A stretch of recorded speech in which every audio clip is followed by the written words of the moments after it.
A leader of the Black Lives Matter group is being sued by other members of the group for allegedly siphoning off of millions of dollars from the Black Lives Matter organization. Farron, what on earth is happening here?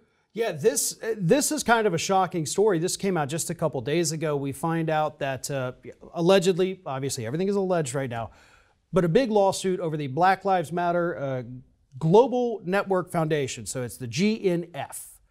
They're the ones who took on the mantle of Black Lives Matter and claimed it as, I guess, an organization. And basically a fundraising arm. So they deal with nationally all the organization's money, right? Right. And so then you have the leader of that group who, according to this lawsuit, decided, wow, there's a lot of money in this pot.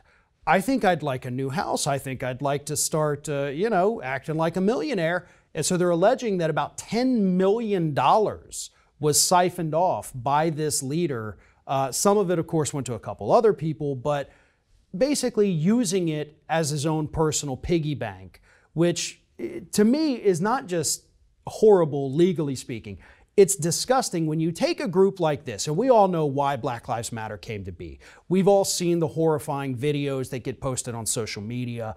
We know why this is important. And then to take advantage of that just adds this whole new level of disgustingness to this story. It does, because you can have an organization, and there's many organizations like this, and this is not the only example that we've seen where this happened, and we'll see kind of what the facts lay out. They don't look good because you have very clear infighting between the organization. I mean, those are strong allegations that are being leveled here.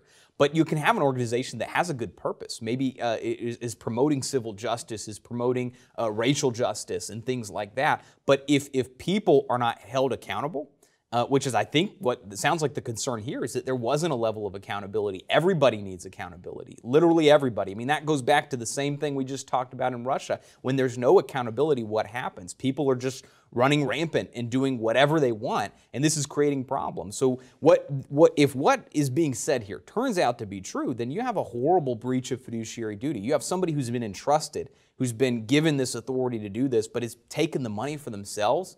I mean, it's offensive to what the cause means here. And so my hope here is that the truth comes out in this, and that frankly, if this has actually happened and it's proven true, I hope that there's even more justice beyond just civil money coming back into the organization, but something even more.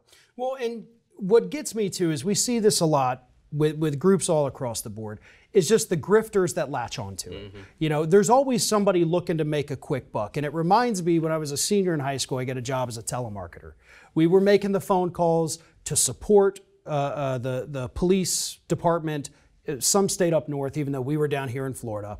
So at one point, I only worked there for 4 days because the whole thing was a scam. But we asked, well, what percentage of the money we raise actually goes to this police department? And the people proudly told us 10% of what we raise is going to those police. So 90% of these phone calls of, oh my God, you've got to help us, you've got to help the police, they need the money.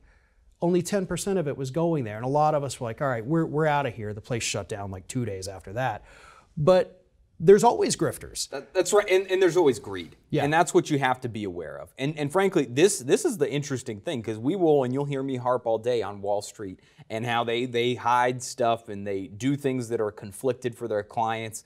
And this maybe is kind of a theme here, is that you can see this can be big or small, because there's a lot of other organizations. This is not, to me, an indictment necessarily of Black Lives Matter, frankly, at all. This is something that you see in other organizations just like that. There's quite a few charities, and I think that people don't understand that. People might give their hard-earned money thinking, I'm doing something to help people, and then that wouldn't be the only example. And it's like 10%, 5%, 15% actually goes to the cause, and the rest is going into people's pockets. So it's a sad thing. It means you have to be on the lookout, and there needs to be that accountability that we talked about. Yep.